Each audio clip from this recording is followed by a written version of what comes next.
안녕하세요. 팀스 파워 잉글리시의 분사 구문의 시제를 배울 시간입니다, 여러분. 분사 구문의 시제 조금 까다로워요. 시제라는 말부터 우리 정의를 하고 넘어갈게요. 서술어에서 공부를 했습니다, 여러분. 헷갈리면 다시 그 부분으로 돌아가세요. 그래서 이제 시제라는 말은 특히 조심해야 되는 게 우리가 이전에 배웠던 또 뭐 다른 학원을 다닌 친구들 많죠? 그리고 학교에서 배운 부분에서 분명히 다르게 배웠을 거예요. 그러니까 선생님이 가르치는 거랑 좀 달라요. 그래서 잘 비교해보고 선생님이 가르쳐 주는 대로 기준을 잡고 갔으면 좋겠습니다. 그래서 보통 기존 문법책에서는 12시제, 12시제 이렇게 가르쳐 줬고요. 시제라고 했을 때 이건 적지 마세요, 여러분. 시제라고 했을 때 그 시간과 구분을 해줘야 되는데 이거 적으세요. 이건 적어도 돼요. 시제와 시간은 다르다. 시제와 시간은 구분을 해줘야 된다. 왜 구분을 해주냐? 전통적인 문법에서는 구분을 안 했기 때문이에요. 그러니까 시제 그러면 이게 과거, 현재, 미래를 나타내는 거라고 배웠거든요. 그런데 그게 아니다. 시간의 개념이 과거냐, 현재냐, 미래냐, 뭐 이 이후에 대과거도 있죠. 뭐 이런 개념이고 시제라고 하는 거는 이제 여기서 말하는 시제는 동사 모양이다. 그러니까 우리가 동사의 모양을 현재하고 과거하고 배웠잖아요. 그래서 딱 두 가지 동사 모양이다. 요거를 다시 한번 복습할게요. 그래서 분사 구문의 시제라는 거는 이제 이 분사 구문을 나타내는 동사의 모양을 우리가 보고 이 동사의 모양을 통해서 이것이 과거를 나타내는 것인지 현재를 나타내는 것인지 그때 달라짐으로 이거를 좀 공부를 해보도록 할게요. 자, 분사는 자체적으로 시제를 갖지 못한다라는 거는 뭐냐면요. 지금 이게 분사잖아요. 우리가 동사에다 ing를 붙이면 분사다라고 배웠죠. 그러니까 얘가 시제가 없다는 얘기예요. 자체적으로 시제를 갖지 못한다라는 거는 이거 자체가 과거가 있거나 현재가 있는 게 아니라는 거예요. 그래서 분사의 시간은 주절의 동사가 나타내는 시간과 관계가 있다. 이걸 봐야 돼요. 그러니까 이 문장을 봤을 때 When he saw an accident, he stopped his car. 얘도 과거고 얘도 과거예요. 같은 시간이죠. 차가 멈췄는데 그때 동시에 차를 목격했기 때문에 그냥 확 멈춰서 너무 놀래서 그 장면을 지금 뭐 선생님이 좀 그림을 굉장히 못 그리지만 이제 이렇게 차가 있을 때 이게 차야. 이제 이 앞에 어떤 차가 이제 이렇게 막 이렇게 사고가 난 현장을 바라보면서 끽 하고 이제 멈춰 서 버린 거죠.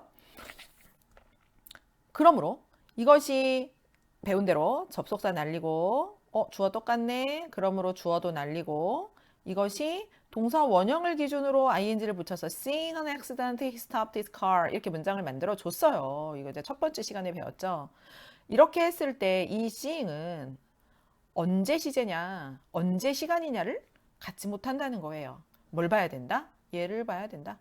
그러므로 이 단순 분사라는 거는 그냥 동사에다가 ing 붙인 모양이거든요. 그랬을 때는 이 주절, 우리 계속 배우죠. 이게 주절의 개념이다. 그쵸? 이 주절의 시제에 종속이 됩니다. 그래서 이게 과거이므로 얘도 얘랑 같은 시간일 때는 이렇게 단순 분사 구문을 쓴다. 이 내용이에요. 알겠죠?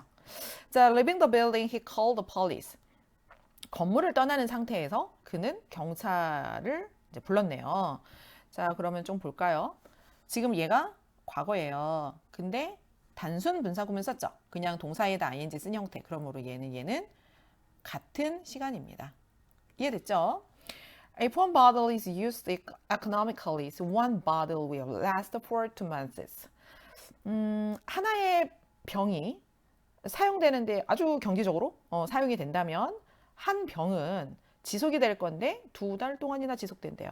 그러니까 아껴서 오래 써라 이런 말이죠. 자, 지금 여기에서 수동태가 나왔으니까 접속사 날리고 one bottle 똑같으니까 날리고 그 다음에 얘를 being used 이렇게 바꿔줬어요. 그러면 지금 요게 그대로 이렇게 being이 됐죠.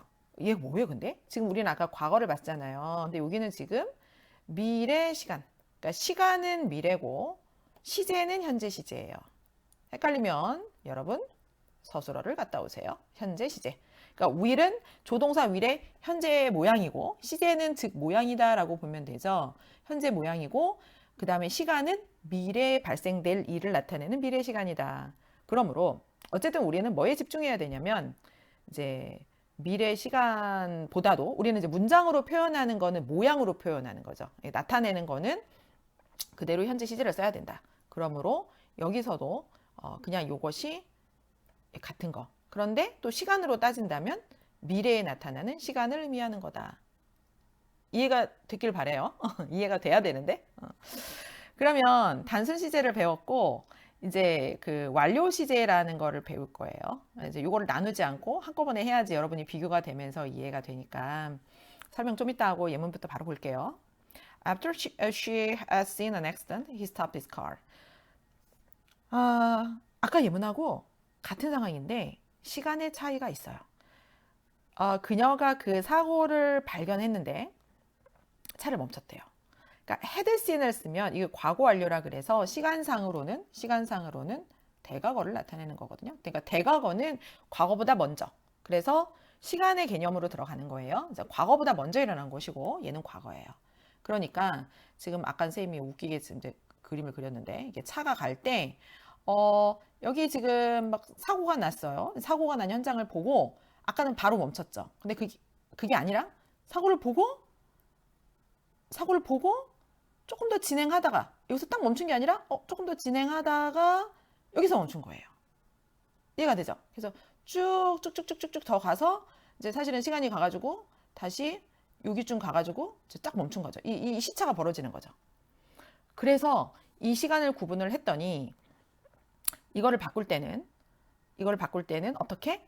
완료 분사 구문이라 그래서 아까 우리가 본 것처럼 동사에다가 ing를 붙이는 게 아니고요.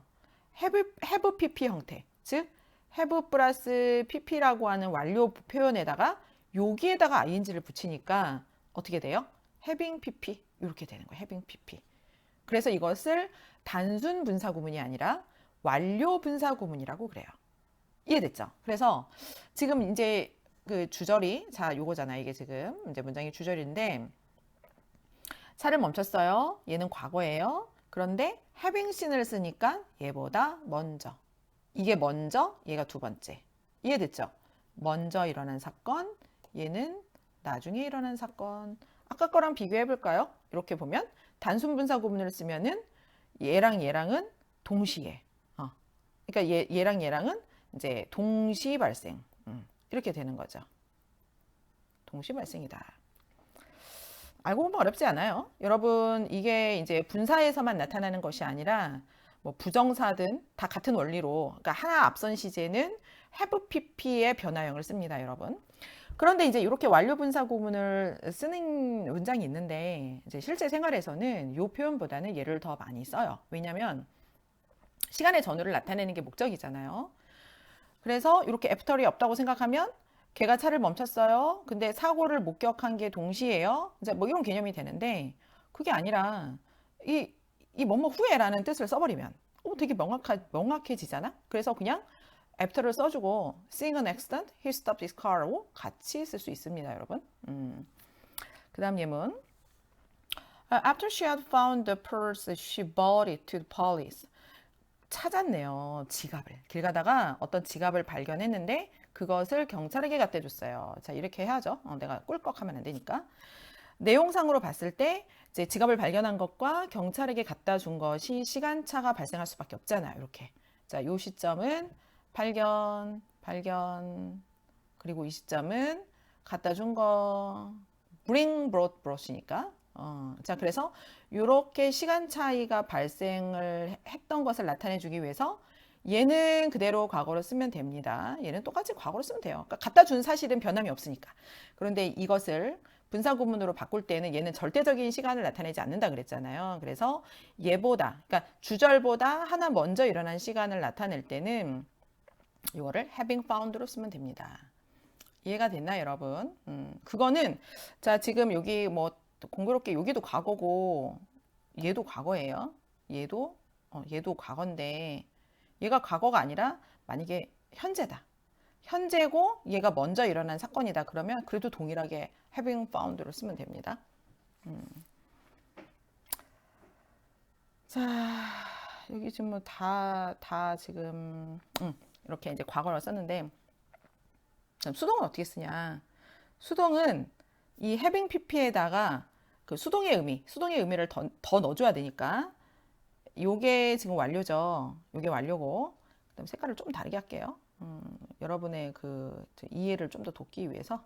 자, 그러면 요거는 뭘까요? 얘는 수동태죠. 얘는 수동. 그리고 어떤 부분? 앞에 있는 거는 요거는 완료. 자, 그러니까 완료와 수동이 결합이 됐기 때문에 had be에다가 BPP를 쓰니까 had PP에다가 BPP. 그러니까 비동사는 비동사의 PP 형태로 와야 되죠. 그래서 having been accused. 그가 조금 어려운 단어 나왔네요. 고소를 당했어요. 그래서 그 시장이 물러나야만 됐대요. 이게 해석이 없어도 여러분 뭐 이 정도는 할 수 있죠. 그래서 뭐 뭔가 좀 불공정한 일이 있었나 봐요. 그랬더니 물러나야 되는데 얘가 당한 거잖아요. 그러므로 having been accused of dishonesty, the mayor, 시장은 had to resign 이렇게 돼야 되네요. 그래서 had to는 have to의 동사 과거형이니까 얘는 이제 과거 시간이고 이거는 어때요? 고소당한 거는 그 이전이죠. 그러니까 얘는 대과거고. 그래서 대과거기 때문에 had been accused로 썼는데 어쨌든 중요한 거는 얘보다 얘가 먼저 일어난 사건이다. 중요한 건 이것만 보면 돼요. 얘가 과거든 현재든 미래든 상관없이 사건의 발생 순서가 얘가 먼저 일어났고 얘가 두 번째 일어났다면 먼저 일어난 사건은 무조건 여기 나온 것처럼 having PP 또는 having been PP 이렇게 나타내주면 된다. 그래서 수동과 능동을 구분해서 보면 됩니다. 그런데 수동을 나타내는 경우에는 ed 자체의 완료의 의미를 내포하기 때문에 굳이 완료상으로 표시하지 않아도 두 동작 사이의 시간차가 드러난다. 그러므로 위 문장을 다음과 같이 써줄 수 있다 라고 되어 있죠. 그래서 이제 같은 예문인데 이게 원칙이나 이렇게 문장을 쓰니까 복잡해. 그러니까 원어민들도 우리 다 아는데 굳이 이렇게 막 까다롭게 쓸 필요가 있어? 라는 느낌이 드는 거죠. 그래서 이렇게 쓰지 않고 그냥 아니 고소 당했잖아. 우리 과거분사 이거니까 완료의 의미를 또 왜 갖고 있는지 모르면 과거분사를 공부하세요. 그래서 이 사람은 그냥 고소당한 상태로 이렇게 가도 됩니다. 조금 이제 그러니까 현대 영어의 그 효율적인 방법이 되겠죠. 그런 변화가 좀 있고요. If he had been born in a wealthy family, he might be very rich now. 그가 되게 부잣집에 태어났다면 그는 매우 유명할지도 모른다. 이게 뭐냐면 가정어의 의미예요. 실제 내용은 뭡니까? 부유한 집에서 태어나지 않았다는 거죠. 그래서 이거는 가정법을 좀 같이 연계해서 배워야 되는데 had been born 그리고 얘는 might be 이렇게 되면서 얘는 과거를 썼고요. 얘는 뭔가요? 대과거를 썼죠. 그래서 그 전에 부잣집에 태어났다면 걔는 되게 지금 현재 유명할지도 모르는데 라는 혼합가정법의 내용으로 썼네요. 그래서 이제 어쨌든 시간의 차이가 얘도 존재합니다. 그러므로 어떻게 할까요? having been born. 그래서 얘랑 동일하게 뭘 생략한다? having been을 생략해버리면 바로 born in a wealthy family 구문만 남죠. 그래서 이 부분도 요것만 남았고요. 이렇게 들어갔고 여기도 요 부분만 이렇게 갑니다. 그래서 이런 표현이 나오면 바로 그냥 태어나진 이게 동사 원형이 bear이에요. 여러분 bear하면 곰 생각나죠? 곰? 우리 그거 단어 배운 거예요. 곰. 근데 얘는 명사일 때 그리고 동사일 때는 나타예요. 품다도 있어요. 낳으려면은 엄마가 아이를 뱃속에서 품어야 되죠. 그래서 같은 원리예요. 낳다, 품다. 그러므로 bear 불규칙 변화로 born이에요. 그래서 이 born은 태어나진 상태가 되는 거죠. 그래서 태어나졌다라면 부잣집에서 지금도 부자일 텐데 뭐 옛날에 태어날 때 가난했으니까 엄마 아빠가 가난했으니까 지금 아니다라는 내용을 나타내는 겁니다. 자, 그래서 기본적으로 우리가 시간을 나타내는 방법을 배웠고요. 앞에 강의보다 조금 더 길어졌는데 한 번 봐서는 안 돼요, 여러분. 이해 안 되면 다시 한번 듣고 그 다음에 좀 강의를 듣는 것보다 여러분이 예문을 보면서 좀 이렇게 생각하고 정리를 해주기를 바랍니다.